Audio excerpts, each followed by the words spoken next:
Morning, everyone, and welcome to the Fortress REIT Limited interim results for the interim period of the financial year 2022. It's the 6 months that runs from 1 July to 31 December 2021. It is really nice for the first time in 2 years to have a live audience here at 54 on Bath in Rosebank. And I think we've actually almost taken up all the seats that we had laid out. So it's really nice to have everyone here, and welcome. And to those of you who've joined us online, hopefully for our year end we can have a little more audience participation and some human interaction again. But welcome everyone. So just a couple of highlights for the period. Many of you would have seen the results announcement, and for those of you who want to download the presentation that we're going through, it is on our website. And on the webcast, for those of you who are dialed in, it should be in the top left corner. There should be a question box. Our new head of investor relations, Ryan Eichstadt, will then read out those questions at the end of the presentation. So please, at any time, if you've got a question, feel free just to put that in the question box, and then we'll take questions from the audience at the end. So a couple of highlights for the period. We sold 286 million rands worth of properties, again at a bit of a premium to our book value. I think, once again proving that our book values are fair and correct, and bear in mind that we are selling the tail of our properties, the slightly lower quality ones. So I think that does sort of highlight that our properties are certainly viewed as relatively well priced by the market. I think just on that, you would notice that since the previous year, that run rate has slowed down a little bit. I think there was a slight sentiment change in July with the riots, but pleasingly that's come back, and actually we've seen a significant step change in our sales team, the number of inquiries we're getting. So we're still hoping to do a decent number of sales for financial year 2022. Held for sale at year end 367 million. As we sit here today, 130 million of that has already been converted to cash and transferred through the deeds office. I think in Vuso's portfolio and the retail team, sales growth of 8.2%. He'll go through more of those numbers, but again, that's really, really pleasing growth. We've acquired 2 smaller sites in Poland just to enhance that development pipeline. And I think, as we've said before, that really is a developer space. The yield compression has surprised, I think, certainly us and the whole market. So it's difficult to acquire income-producing assets there at a fair value in our view. So we acquired 2 sites there in Łódź and Żabka. Just another big highlight that we'd like to point out is our vacancy by value and by GLA, 6.5%. That's the lowest in 4 years. So I think it's really testimony to the asset management team in terms of driving those vacancies lower. And as many of you know, and as we've pointed out, a vacant property doesn't have no yield. It actually has a negative yield that costs us. So that really does help our NOI. One of our core focuses is our SA logistics pipeline. We managed to complete 93,000 square meters of GLA and let that. Those are all new developments done by us. In Central and Eastern Europe, as we highlighted last year at our year-end results in July last year, we acquired 50,000 square meters of newly developed warehousing in Romania. That was at an 8% yield, and we developed 15,000 squares in Poland with our team, which is headquartered in Warsaw. And for the first time, we have our MD Maciej Chudyński here, all the way from Warsaw. If you have any questions about what's going on there and the strife in Ukraine, you please feel free to ask him over a coffee at the end. I think also what's been very, very pleasing to see, and well done to Ian Forster and the finance team, raising 2.2 billion for this period in domestic medium-term notes. Those have a sustainability linked KPI where we get a margin reduction. Ian will take you through that. So this is our current asset base. I think if I could point out, we have been showing the slide for a number of periods, but I think what is the kind of key message here in the slide is, if you look at the bottom left-hand corner there, this time 2 years ago, December 2019, we had 9.3 billion of non-core assets. This time last year we had 6 billion. Now we've got 5.6, and that may look like not much of a difference, but we have actually transferred some of our the older logistics assets to industrial. So that has actually gone up and reduced even further. So I think it's really just sticking to that focus of selling our non-core, recycling that capital into better quality, higher growth assets, which is mostly coming from our South Africa logistics pipeline, as well as some retail refurbishments and extensions. So that's really where we are today. 45 billion of property assets. If we look forward into the sort of medium to longer term, where do we want to take that asset base? And as we've said in the past, we really have two core competencies. That's logistics and retail. So if we look at the left-hand side of that graph there, that pie chart, we've currently got 10 billion of logistics. What does our pipeline look like? It's about another 5 to 6 billion. So currently we have work in progress of 2.6. It's going to cost us about 3 billion or so to roll out the rest of that pipeline for the top structures. That'll take it then to about 16 billion of SA, which is about, over time, about 2/3 of our direct SA pipeline. We have Central and Eastern Europe. There's the current assets of about 1.3 billion, plus a bit of pipeline there, acquisitions and buffer. And then obviously on the right-hand side is everything that gives us retail exposure, most of which is still the 23% we own in Nepi Rockcastle, and then the other 10 billion is the 53 shopping centres that's run by Fortress in South Africa. So what are we focusing on? I think this is important, what the Fortress team wakes up and concentrates on every day. It really is the development pipeline. So, our head of developments, Jason Cooper, and his team, which oversee all the developments, have built I think a fantastic in-house capability. So it's really focusing on rolling that out, and we'll take you through how much we've done and how much is left to go. So I think that's been a very positive trend for us, and I think we are certainly one of the market leaders in South Africa for new warehousing developments, and that is focused on our big logistics parks. Follow closely with that is just managing the assets on a day-to-day basis. I think if you look at that first bullet point, what our focus is certainly for this period is just to repair and rebuild all of those assets that were damaged in the riots last year. We did have quite a lot of impact from that. Pleasingly, though, Sasria has come to the party, and I think we've been really pleasantly surprised by the support that they've got from government. So we've collected on most of our Sasria claims. So we've got the cash in our bank, and we've got the money, and I think certainly the intent to rebuild those properties and make them income producing again. And also just reducing the vacancies and future-proofing the assets where we need to. So that is just making sure that the assets don't become redundant, that they always have a relevant application for what tenants are looking for at the moment. So that does sometimes mean, cutting things out, losing GLA. If you look at the older industrial assets, reducing the office component, making bigger yards. So all of the things that we get feedback from that our tenants want, we need to apply that to the older assets in our portfolio. The asset disposals, that's really how we fund the pipeline. That's continuing. And I think, as I said, there's been a bit of a sentiment change, and that market is largely in South Africa. Sentiment-driven, interest rates are still relatively low, although longer-term rates and hedges are going up. Variable interest rates are still quite low, and I think a lot of the owner-occupiers and private investors still consider that sort of yield spread on acquisitions versus variable quite attractive. What we're seeing, and we'll go through that a little bit later, is maybe some more portfolio and joint venture transactions, which we haven't seen in the market for quite a while.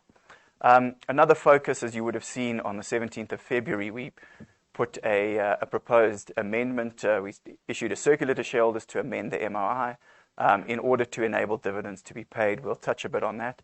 It really is that share structure is quite complicated, and it is really a shareholder matter that does require some engagement and discussions and work on our part in order to make sure that the shareholders understand what they have and can assist us possibly in optimizing the structure and maintaining REIT status.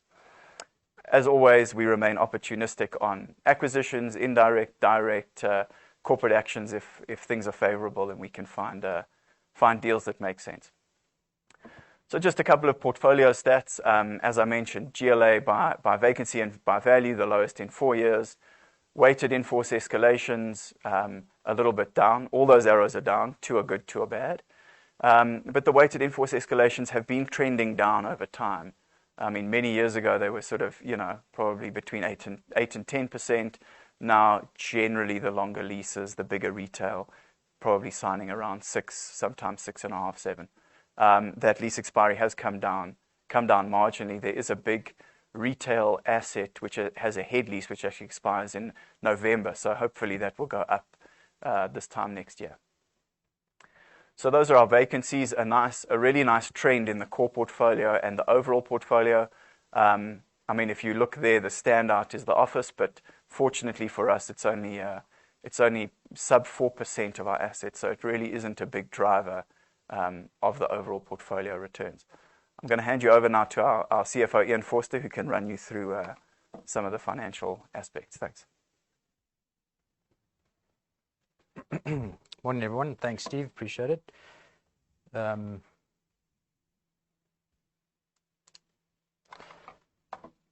Unfortunately, for the 6 months ended 31 December 2021, our distributable earnings was underneath the A benchmark, which means that we are unable to declare and pay a dividend without shareholder permission, which Steve has already touched on. And should that permission be given next week, Friday, in fact, we will declare and pay a dividend of 30.85 cents on both the A and B share. That collectively would be approximately 76% of the JSE distributable profit as defined number, and go a long way in assisting us in meeting REIT status for the year for the financial year being 2022 June.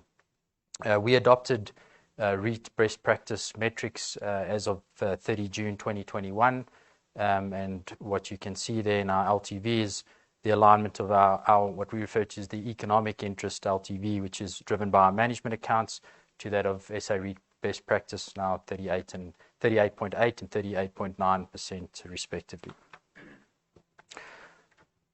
With regards our simplified distributable income, the slide seeks to show the nature of what finds its way into our distribution and whether or not it is cash backed or not.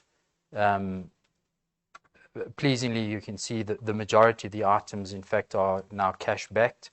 If I just run down some of the more material items and any changes.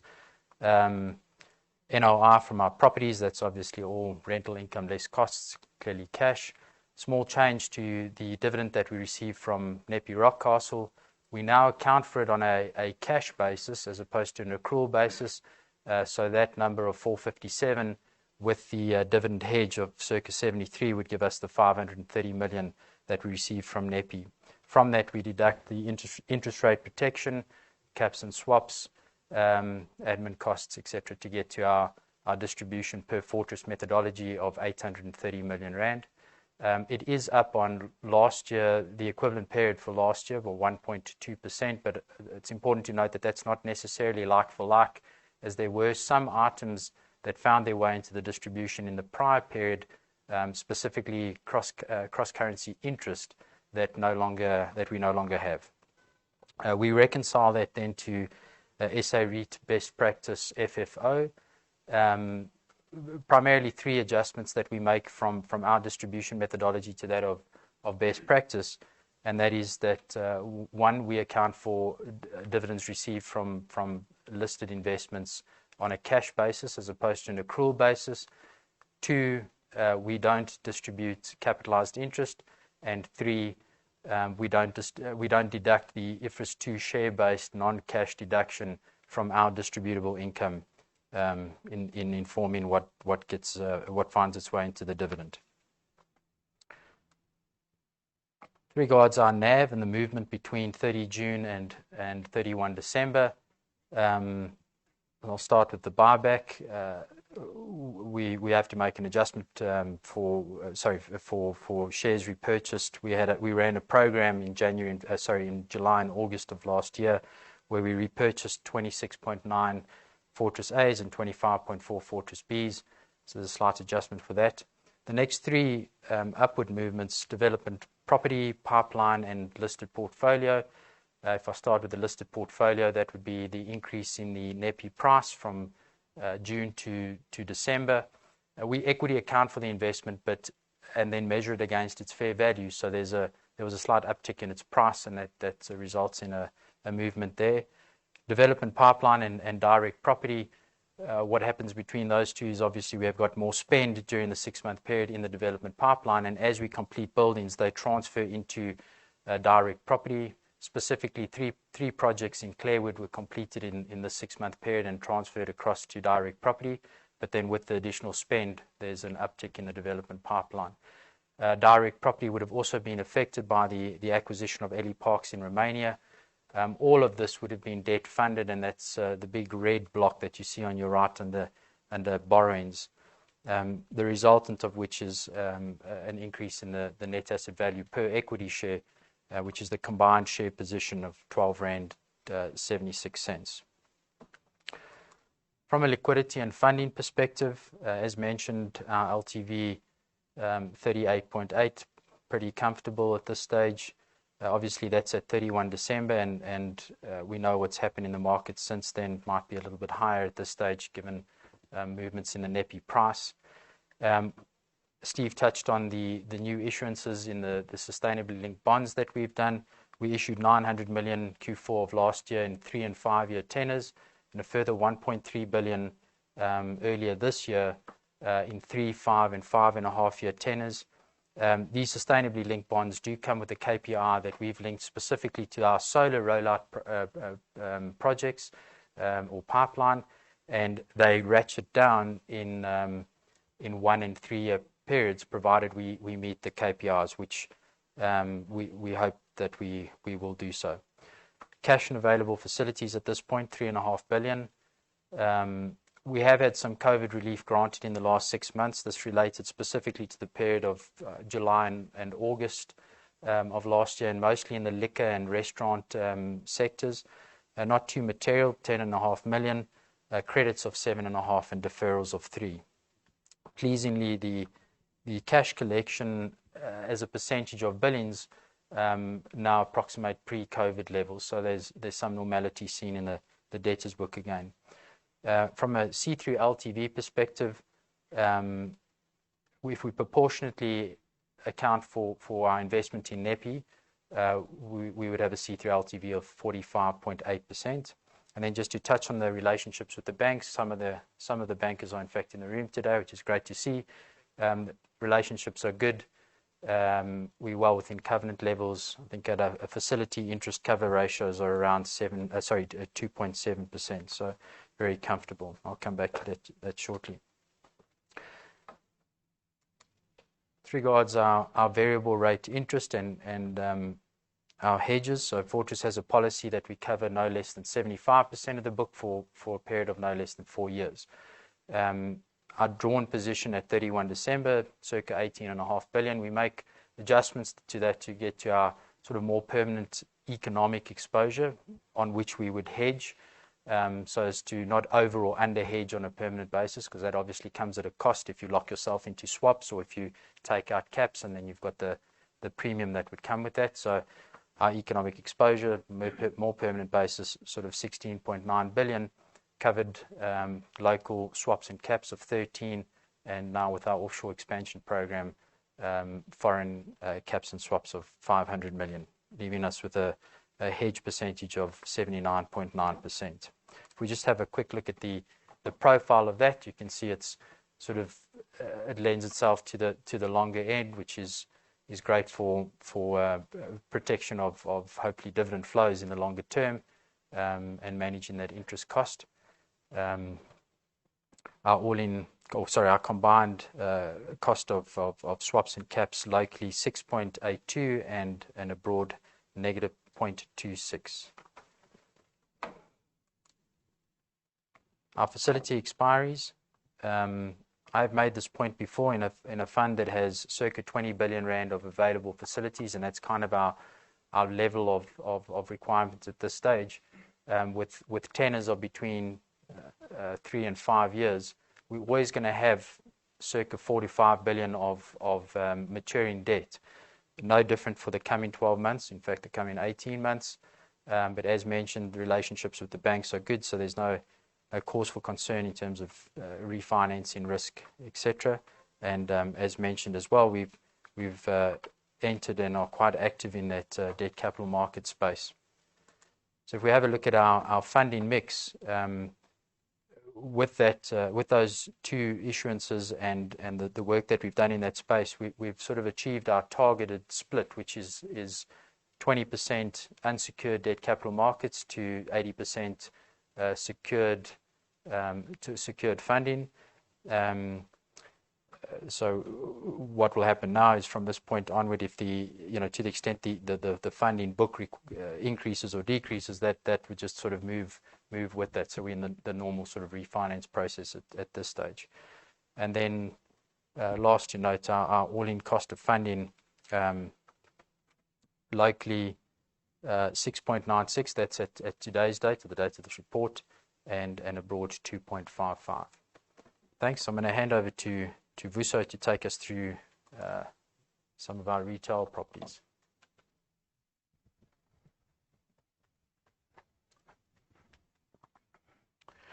Thanks, Ian, and thanks for joining us.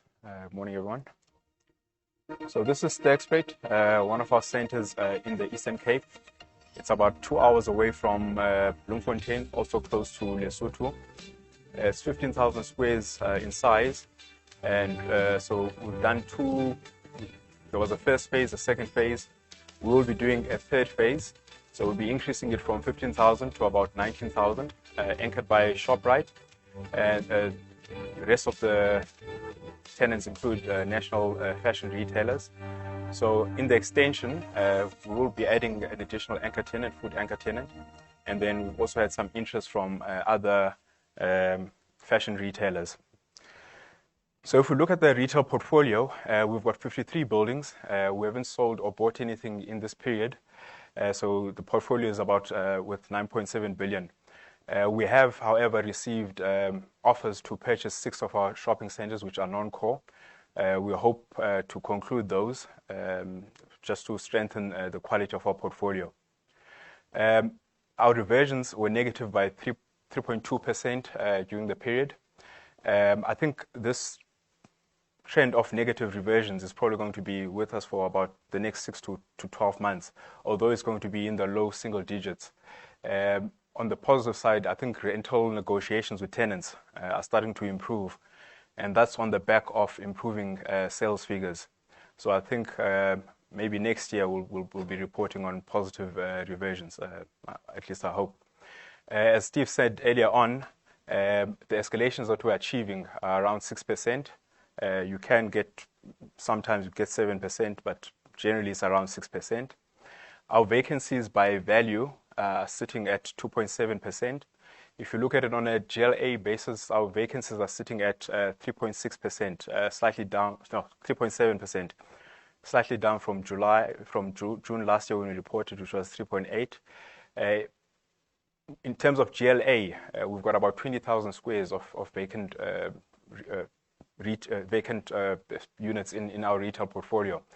5,000 of that is offices. So if you look at pure retail, we're sitting at about 2.7 on a GLA. I think it will get better because some of the GLA we're actually holding for some of the redevelopments that we'll be doing. So as we push the button on those projects, that figure should decrease a bit. Collections. So we've collected about 98% of what we've billed. As Ian mentioned earlier on, 7.5 million arrangement was reached with tenants as further COVID relief.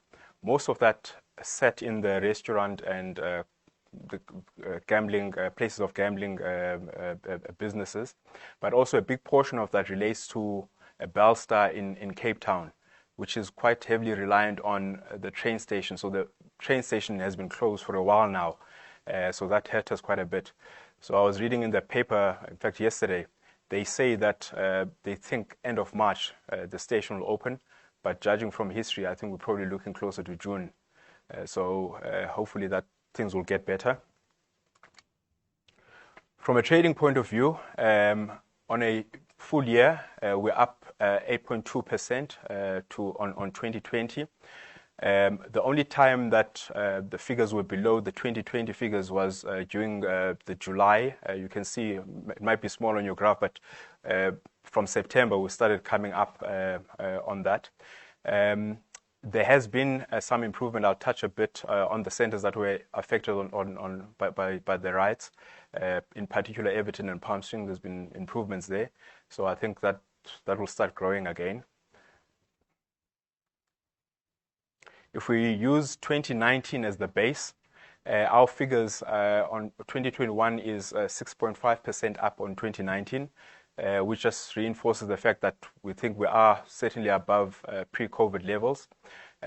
We had to exclude the Maikeng building from these figures. It sort of skews the figures. You might have picked it up in when we did the pre-close. But looking positive, the trends that we saw pre-COVID are continuing. So people are focusing on essential goods, grocers and pharmacies are doing well. Also, people are focusing on more value fashion. So your value-orientated retailers are doing fairly well. There's also been quite an uptick in home improvements, DIY, interior sort of category. So that's doing well.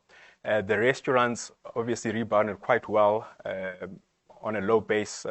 So last year there was quite a good growth from restaurant tenants. If we look at our trading on a category basis, you'll see that the townships are down 1.3. A lot of that has got to do with the riots. Now, if we exclude Everton and Palm Springs, which were the most affected because of their size, township sales would have been up by 8%. I think in that market, we can see that the government's 350 is certainly helping, but you can also see that there's a lot more feet coming back into shopping centers. So I think that trend will carry on. Everton opened around, majority of tenants opened around August, end of August, and Palm Springs, the majority opened around September. Palm Springs is slightly more affected because we're also doing an extension, a planned extension. So we're putting in Pick and Pay. So there's also a bit of tenant movement in there. But we're seeing, I think, what we're seeing is that segment is certainly on the up. CBD, CBD is also done quite well. I think that's just people going back to work. We're seeing a bit of normalization in travel patterns and moving patterns, and that we see in the activities around our taxis and buses in or around our shopping centers. I mean, if we look at Central Park in Bloemfontein, last year we had about 22 million people. Majority of the people that come to Central Park use buses, and that was up 11% on the 2019 figure. And Park Central in Joburg, similar figures. There we're doing about 1 million people per month. So there was also certainly a return or activity in that market. I mean, just driving here this morning on Jericho Street, I don't know if you noticed the taxis that are all over the place. I think it's a trend that we're seeing almost everywhere. It might have something to do with the lack of buses and trains and all that sort of stuff, but there's certainly some normalization in people's movement. Suburban centers, quite a big increase. I think a big portion of that relates to some of the small regionals and regional centers, one being Galleria, which had a big improvement, obviously, on a low base. I think people are starting to go back to the regional centers. So we're seeing good growth in there. But also, as I mentioned, places like Pine Slopes, White River, we're seeing good growth there. And I think that portion of it is restaurant trade coming back to normal. But I also think a portion of that is just the convenience offering and people's preferences. Rural centers also grew quite well. Obviously, the government grants are helping there, but I also think we'll see what happens with Stats South Africa when they come up with their results. But over the years, I've noticed that there's a lot more development happening there. So there's a lot more settlements coming up in the more rural areas. and there's a lot more hardware stores, these independent hardware stores that are popping up everywhere. So every time I go home, I go to Mthatha maybe twice a year, but every time I go in areas where we didn't have houses, there's now houses. The rural areas also had a good December in the sense that it might have been pent up demand, because the previous December there were less traditional ceremonies. This year there were a lot more traditional ceremonies. In December I found myself going to Mthatha 3 times within my family for 3 different functions. Similar, there was also a lot of movement from call it the more metropolitan areas to the rural areas. There's always some movement from those areas, but this year it looked like quite a bit. I drove from Mthatha to Cape Town, and when I got to Graaff-Reinet, before that I'd seen a lot of taxis going to the homelands or to going to the Eastern Cape. But when I got to Graaff-Reinet, I actually started counting the amount of taxis that I saw. So in a 30-minute stretch from Graaff-Reinet, I counted over 100 taxis, and there were a lot more taxis still going to the Eastern Cape that time. It might have been a pent-up thing, but certainly a lot of traffic that we saw.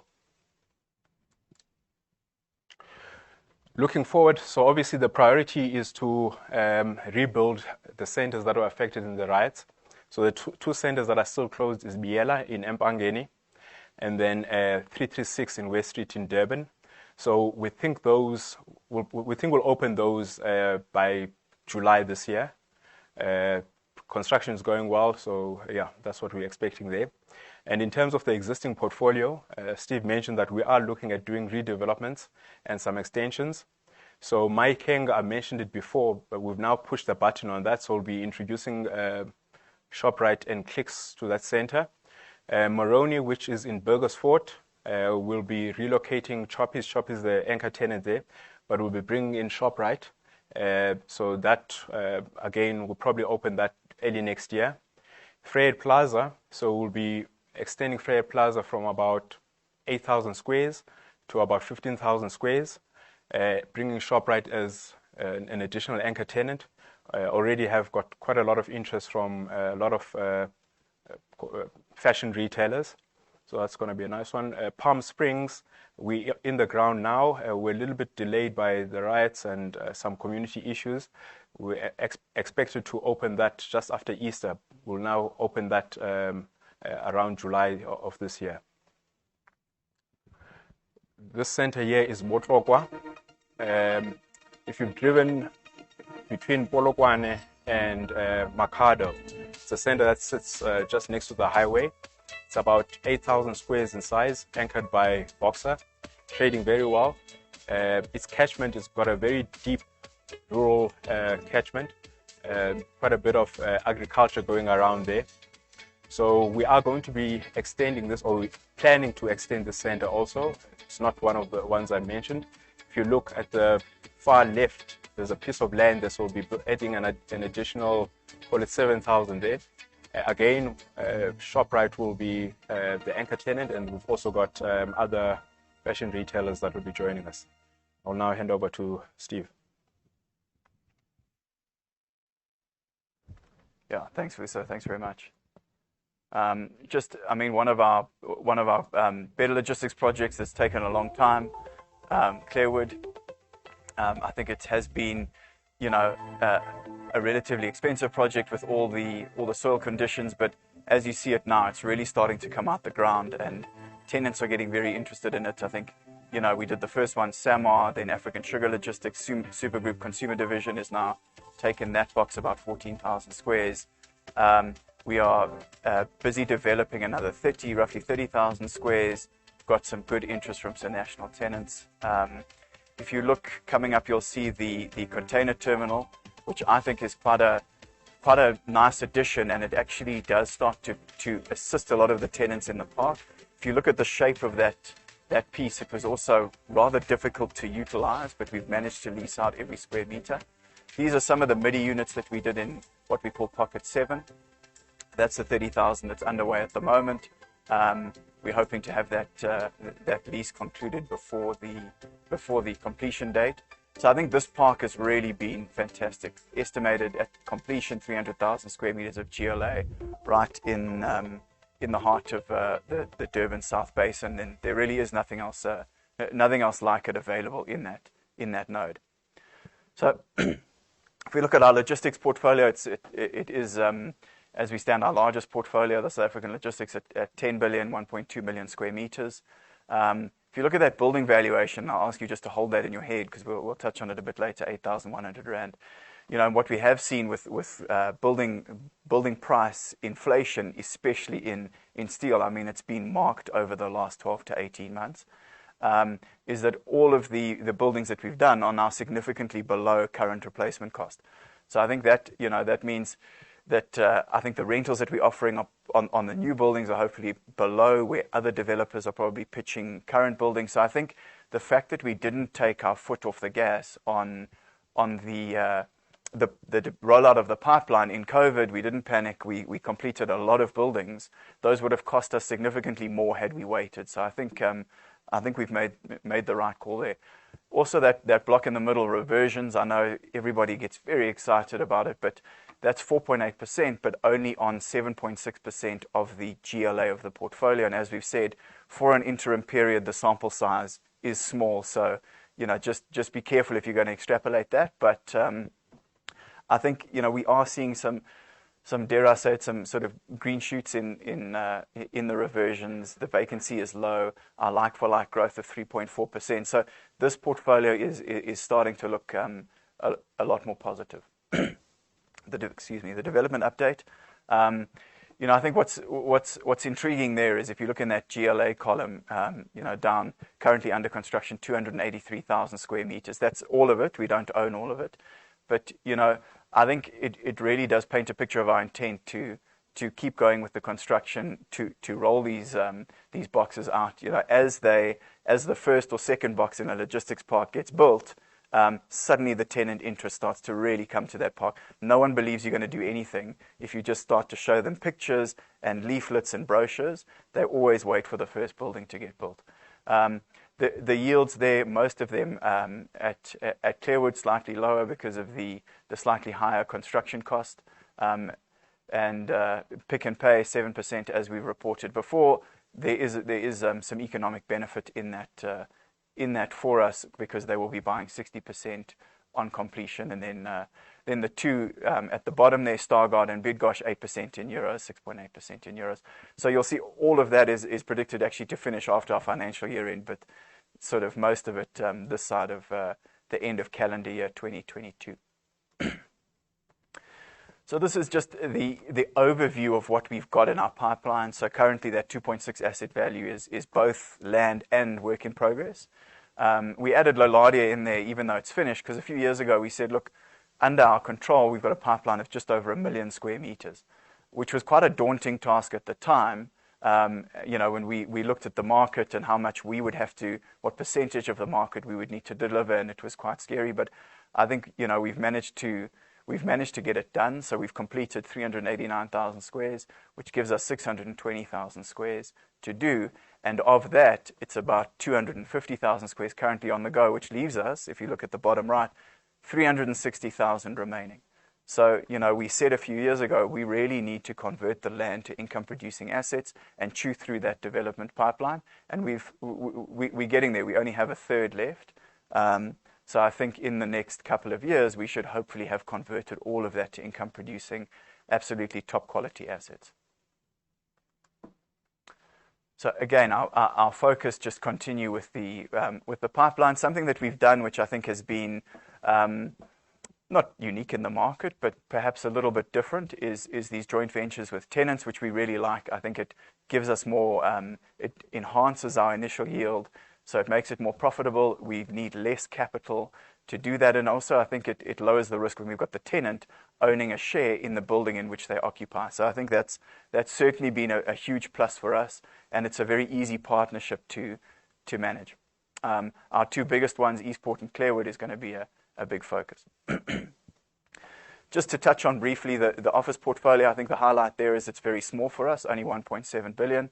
The rest of it is indicative of the tough time that the office market has been going through. But I asked you to hold that 8,100 rand per square meter in your mind, and you look at that building value per square, 9,700. It is much cheaper than replacement cost in terms of where those are building, probably 20,000 or so per square meter. So I think it's, we've marked this portfolio down. We're looking to sell it. The vacancy has been mitigated since our pre-close, because we let about 12,000 square meters to Outsurance at Oak Avenue, so that is pleasing. We're looking at the moment at converting 2 assets, Oxford Manor and Fourways Office Park. Quite a long process in terms of the feasibility, the zoning. Can you do it? What do you do? I don't think by any means it's going to be the panacea for the office market that some people had hoped, but hopefully it's another step towards exiting this portfolio. One of the parks that we bought from M&T, who then got it from, if you recall, the original Zendai. We did 2 assets here, Zest and Cargo Carriers in the foreground, and at the back there, that's another site which we can do 60,000 square meters on. So we started the first building. If you are driving along the N3, you'll see it really is on top of the hill there, near where they moved the Fourways Farmers Market. I think it's called Tarocco Farm, where you can go and ride in Modderfontein. It really is a fantastic site, really well located. If you look in the background there, that's our Linbro Logistics assets, where we've got, if any of you have Smeg appliances at home, that's actually the main distribution center for Smeg, which is another one of our assets. So just to touch on another portfolio which is non-core for us, but it actually has been, I think the performance here has been above our expectations. Certainly in COVID, a lot of the smaller tenants struggled with just getting cash in. They struggled to pay, but it has actually come back quite nicely. The vacancies reduced. The WALE in this portfolio, just by its nature, will always be low. So we've got about 3.3 billion there. I think just one of the highlights for, not for the period, was actually only effective 1 March, is a few years ago.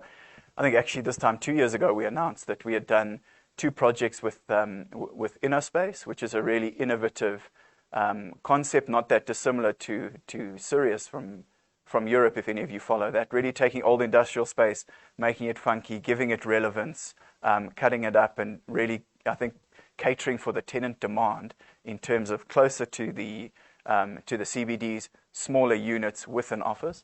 So we tried 2 projects. Those one on the screen now, 50 Electron and what we used to call Crocker, which is now Wadeville Works, really worked well. So we spent a long time with the InnoSpace guys, understanding their model, giving them a trial project. It worked well. We liked it. We liked the team. So what we've decided to do is take 625 million of our assets, 590 million of theirs, put it into a combined portfolio of roughly 1.2 billion, which will have bank debt in there, 60 to 65% loan to value, very limited credit support pro rata from the shareholders. I think it's circa 35 million rand from us and from them. We will then, in order not to dilute their shareholding, because obviously we need them to have a big equity stake so that our interests are aligned, we'll advance 300 million rand of MES at a 12% rate. That needs to be serviced from a cash perspective at prime less 75 bips. Obviously, anything that's not serviced will roll up, and it's got a maximum term of 5 years.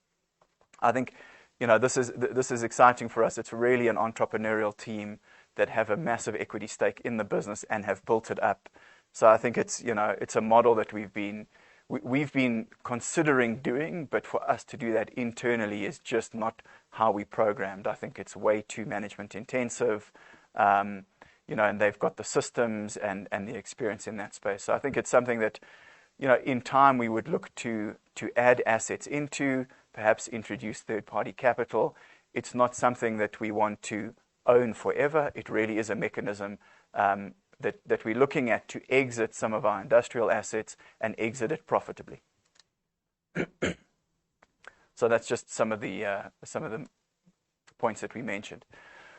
So I guess property disposals, important for us to cut the tail. We have a lot of smaller properties on our books which are management intensive, low growth, and we need to dispose of that and recycle the capital. So as I mentioned at the start, 286 million at a premium to book, and held for sale 367 million, of which 130 transferred earlier this year. A lot of questions we get is who's buying? It's actually a dead mix between owner-occupiers and tenants and smaller investors. It's literally 50-50 on this list. So I think it's, that's continued. InnoSpace was the first real JV portfolio transaction that we've seen for a number of years. NEPI ended the year on a marginally better share price. I know they have just released results, and many of you would have seen that. These are really just a reflection of the results. And if I can just cast your attention to bullet point number 4 there, obviously there's been a market sell-off generally, and I think anything with Eastern European exposure, people panicked. I think unnecessarily so.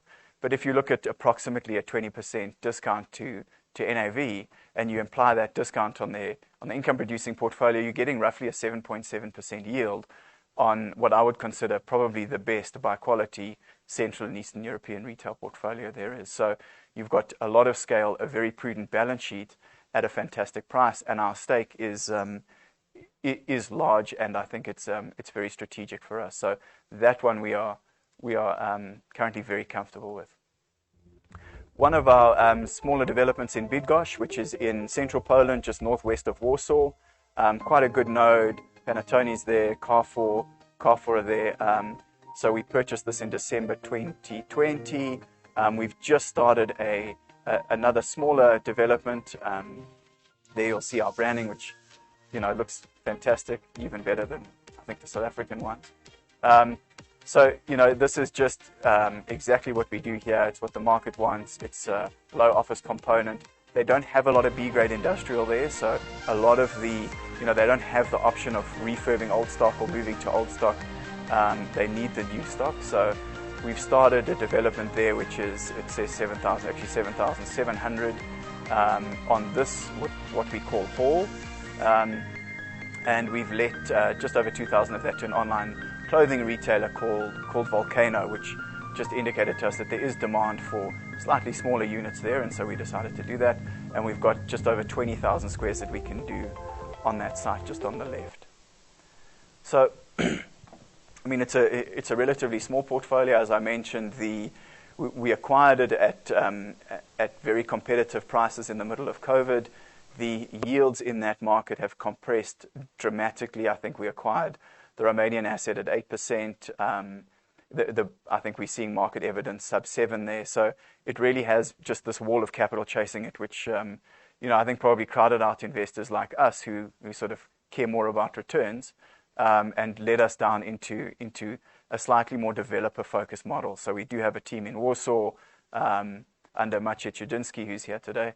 And I think we've got a leasing team, a development team. It's quite small, but we needed that to oversee these developments. So if you look at the pipeline there, it's not that large, 125,000 square meters of completed and income-producing developments, with available GLA for development of roughly 250,000.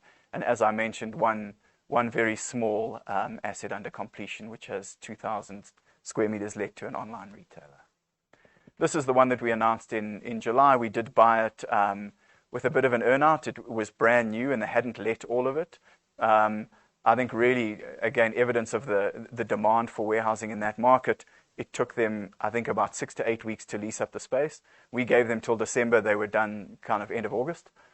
So we acquired that on an 8% yield on NOI. It's a very good location. Romania is still there's a bit of a risk premium, so I think we're getting we got a good deal there, and the yields are still quite attractive.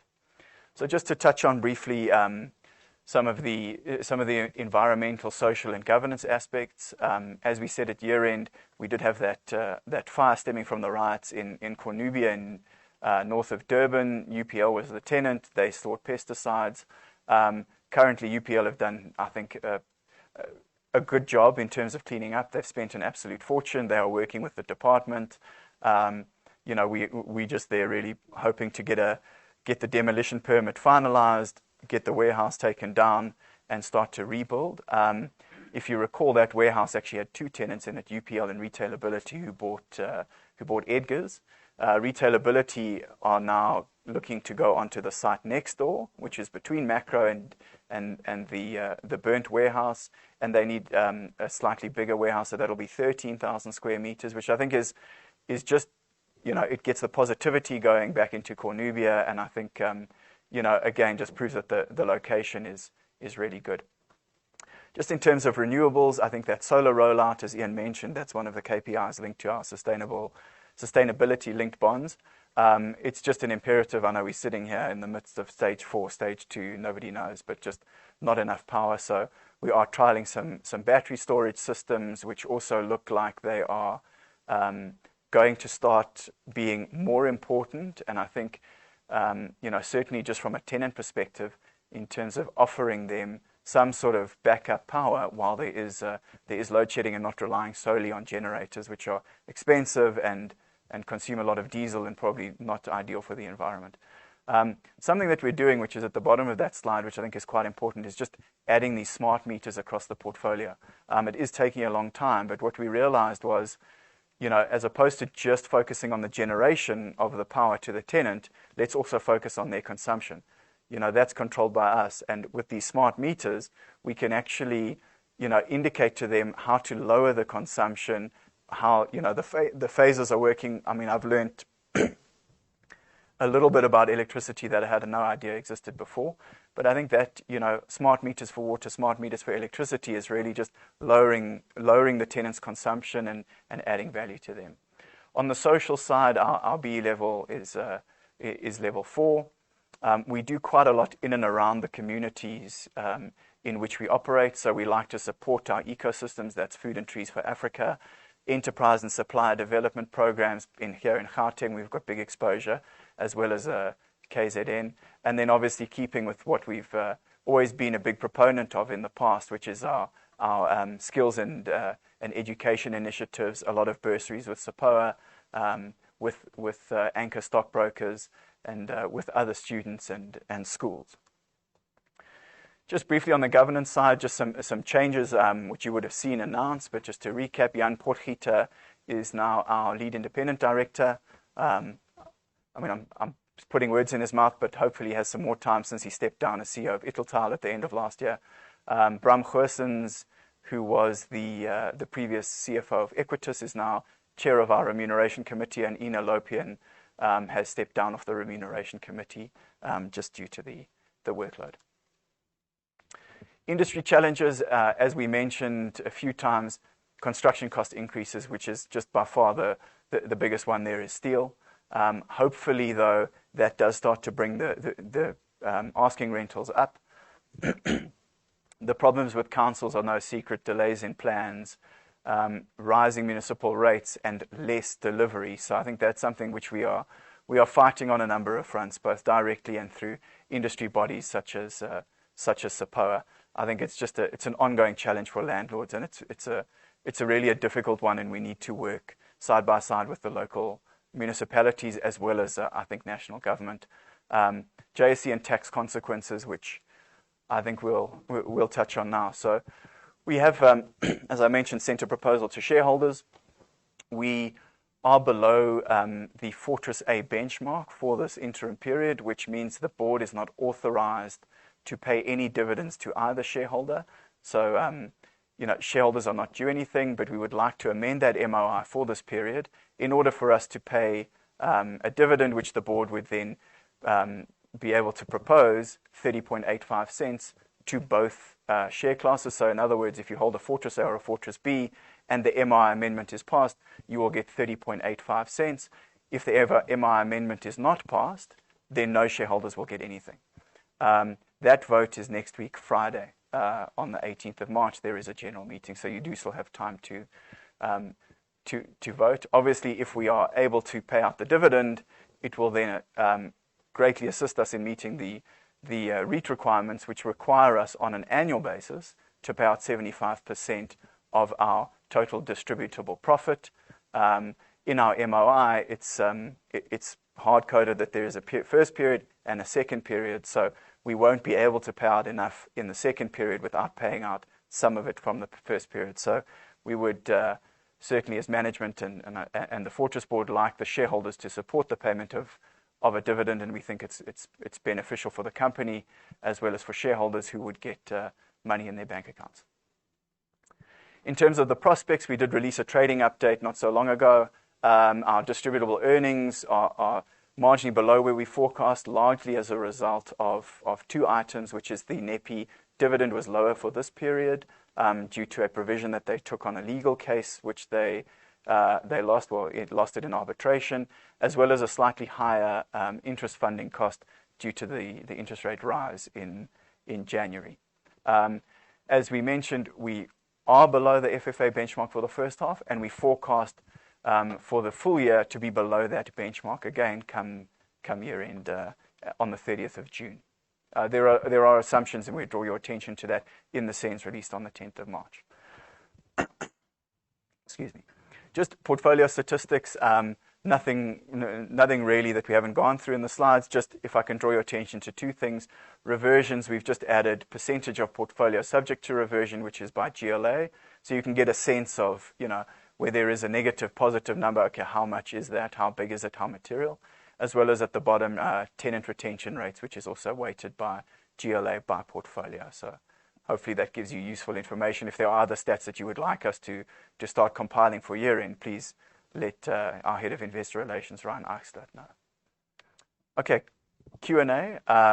Obviously, there's some stuff that's come through on the website. I think we'll start with if there's anyone in the room that would like to ask questions. Toby?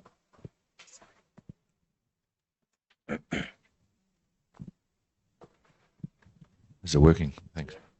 Thanks for the presentation, Steve and Ian and Buzo. MAS results came out. They were better than the NEPI results. They did a lot of detailed work on NEPI. Obviously, given the history, they know the business and the assets incredibly well. Can you give some comments on I'm sure you've read the report they wrote. There's market speculation that it might make sense to merge the two assets. Some of the parts might be, beneficial for everybody over the long term. You're the negative controlling shareholder. You'll be very influential in that. I'd love to hear your thoughts, please. Sure. So I have read the report, obviously. I think, there are a lot of analyst reports from sell-side analysts who don't hold shares, from other analysts who do. So we do get a lot of feedback on NEPI. I think largely the report is, I think there's a lot of positives to be gained from that report. I think they are highly complimentary of the bond program that NEPI has. Over 70% of the assets they consider fantastic. And I think the biggest takeaway for me is, they've done all this deep dive, and on a DCF basis with a long-term forecast have come out and said, well, NEPI's book value is what they say it is. So I think there's a lot of actually positives to be taken away from that. And when you look at their IRR, I think it was 11.5% to 13% that they predict over the medium term in euros from a company that large and that stable. I think it's fantastic. It's what we've been saying all along, is that NEPI is, it's a really solid investment for us. So I think, it's great. Would we like NEPI to always perform and to maximize their performance?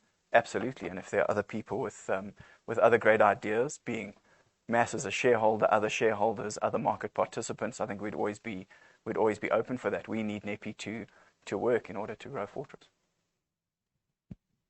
Thank you. Maybe just a question for Ian. Your FX hedging of the NEPI income, the most recent one you added, 2024, it's at 22 euro rand per euro, which the hedges happen. When you roll forward the current interest differential from 17 rand, you don't quite get to 22. Do you do off-market hedging of the forward income, or is it the exact forward curve at a date, and you were just very opportunistic at a particular point in time when there might have been rand weakness? Well, that's it. That is the answer. So from today's date, yes, with the rand strengthening, the forward point wouldn't be at, I think it's actually slightly higher than that, I think, for 2025. But yes, it's dependent on when you get in. So I think we locked in those rates at north of 18 rand or 18.13 when we did the hedge. I think I'd like to take some questions now from the anything from the website. If I could ask Ryan, though, just to prioritize the operational questions, because I'm sure that's going to be quick, before we get onto any questions around the capital structure and the MRI. Sure.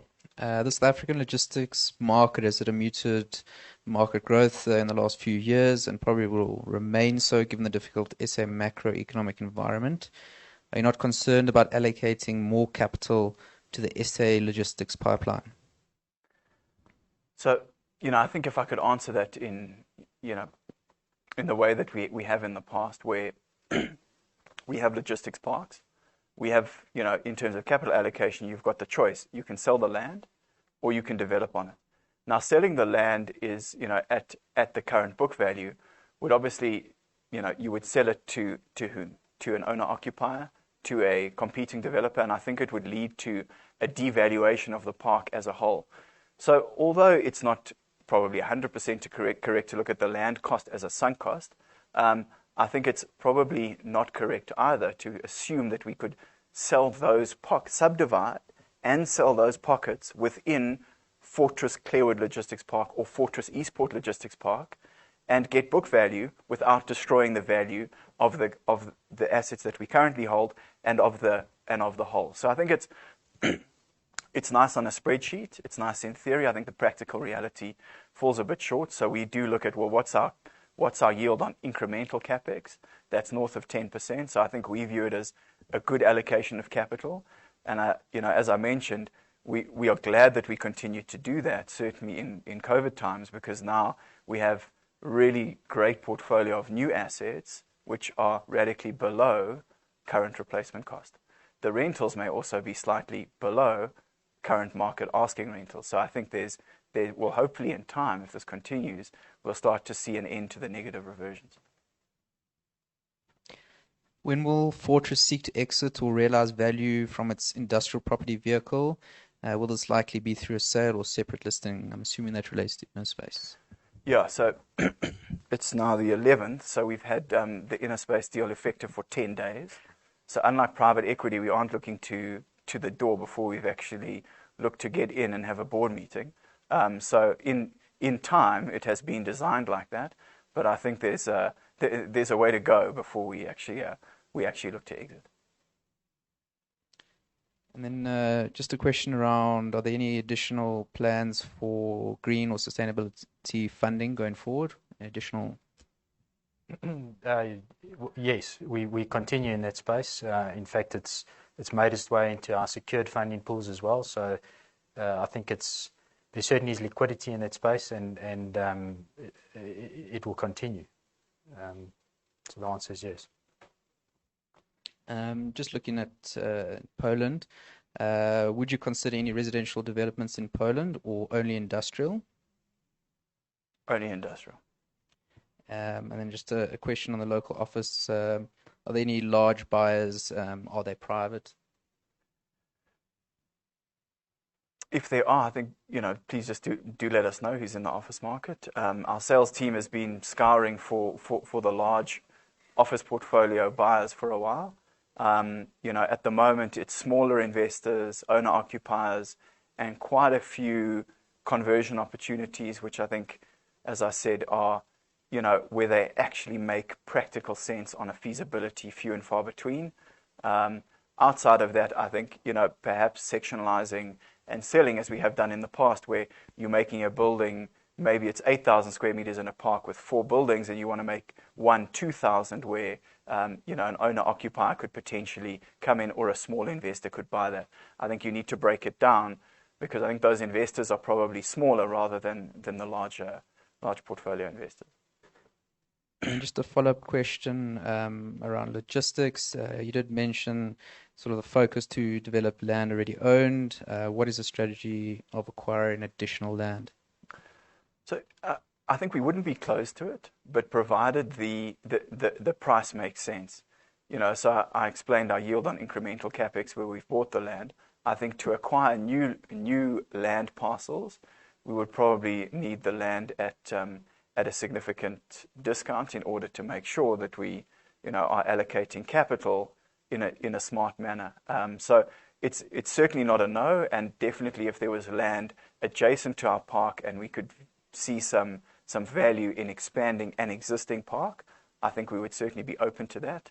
Land prices have probably, stabilized quite a lot. They haven't really gone up in the last couple of years. So, potentially if there's rental growth and we can make sense of it, yes. But again, that's one of the avenues that we would need to weigh up at the time in terms of how we allocate our capital.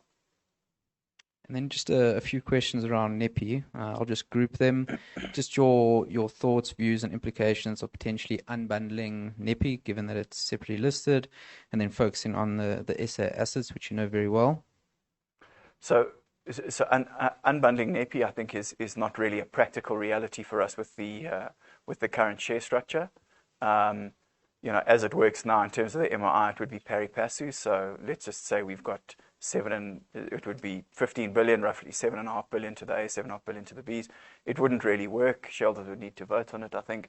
So until we have a capital structure that allows us to unbundle, it's not practically possible. And then just around the strategy at NEPI, they recently mentioned possibly looking at Western Europe. Just your thoughts around that. Have you engaged with management? And then just linked to that, do you think this indicates a lack of opportunities across CEE? I think our view has been it's always interesting to look, because from the looking, you learn a lot. I don't think looking is embarking on a whole new strategy. I think it is literally just that, just looking, assessing what other Western European companies are doing, what the market dynamics are. So I think the fact that they're looking is probably just, an educational exercise. And I think, there are opportunities across Europe. They are the dominant Central and Eastern European retail landlord. And perhaps now with, the strife on the border, not that I think any of us are, who have slight insights into that market, are concerned from a security of investment perspective. It is more concern from a humanitarian perspective. But perhaps there are a lot of foreign investors that want to exit, and some deals come to the fore. There's a question around your inflation expectations for South Africa, and where this would most likely affect Fortress. Look, I think inflation is definitely going to be on the rise. As we mentioned, that impacts us in a number of ways, some negative, some positive. The negative is, well, it costs us more to build. The positive is, well, the likes of our retail tenants, there will be higher turnover in the grocery stores. We have a lot of, fixed rate debt. So I think inflation, as long as it's combined with a little bit of growth, which we hopefully are seeing coming through, and it's not absolute stagflation, I think will probably be positive in the medium term for us. And then just moving on to a few questions around REIT status, distribution policy, and the MOI. I'll group those. The understanding is that the company may lose REIT status if it doesn't pay distributions for 2 years in a row. Why is there a need to pay a dividend now? And then just a question on the NEPI taxable dividend. Is this taxable? If not, the tax leakage will be small if the income is retained. Ian, you want to? Yeah, so the first question around 2 years, no, that's not correct. The test is an annual test with reference to a financial period that's just ended, 4 months post-period. So the declaration that the company needs to make is to the JSE by the end of October. It has paid and declared, or declared and paid 75% of its distributable profit as defined per 1347C and A of the JSE listing requirements. The NEPI dividend, yes, NEPI dividends are exempt, but exempt income is still gross income. So it forms part of the distributable income as defined in our JSE calculation. Should we not be a REIT, it would be, of course, exempt gross income, not taxable. So correct, the total tax charge to the business wouldn't be circa 27% going forward of call it 2 billion. It might be an effective tax rate of somewhere half of that, but we would still suffer a significant tax charge, as well as any CGT on the disposal of any assets. Less of a concern nowadays, unfortunately, but Yes. And then just on the distribution proposal, two questions. Why have you deviated from the distribution methodology proposed last year, i.e., to the A's, in order to meet the 75% payout requirement? Secondly, why the urgency to distribute in 1H as opposed to waiting to the end of the year? So we have a different set of circumstances this year. In 2020, we had taken a scrip dividend from NEPI, which gave us a lot of flexibility, as Ian just mentioned. Scrip dividends and the subsequent cap issue, that is not gross income, so it doesn't fall into the JSE distributable profit figure. So we had a lot more flexibility, which allowed us to pay nothing in the first half and to pay something in the second half and still meet that 75% test. Unfortunately, this year we don't have that same flexibility. So we needed to pay out something from the first half. As we mentioned at I think year end and certainly subsequently in all of the roadshows with the shareholders, we drew from the MOI, which in clause 34.7 says that all shares of all classes rank pari passu in all respects other than two clauses, which is clause 7 and clause 34. Clause 7 is really redemption of the A shares. I don't think that applies here. Clause 34 is really how the A's, if we declare a dividend, get their set benchmark before the B's get anything, provided they meet the benchmark, so also doesn't apply. So therefore, we drew from the wording from the MOI, the actual wording, and we proposed it pari passu. We did chat to a lot of the shareholders and got their support and buy-in in the period from September to December last year, and they were comfortable that that made sense and we could do it. We obviously needed to act on that, get it done now, because before our year end, we don't have the ability to travel back in time to wait for, let's say, September or October and then do something before our financial year end.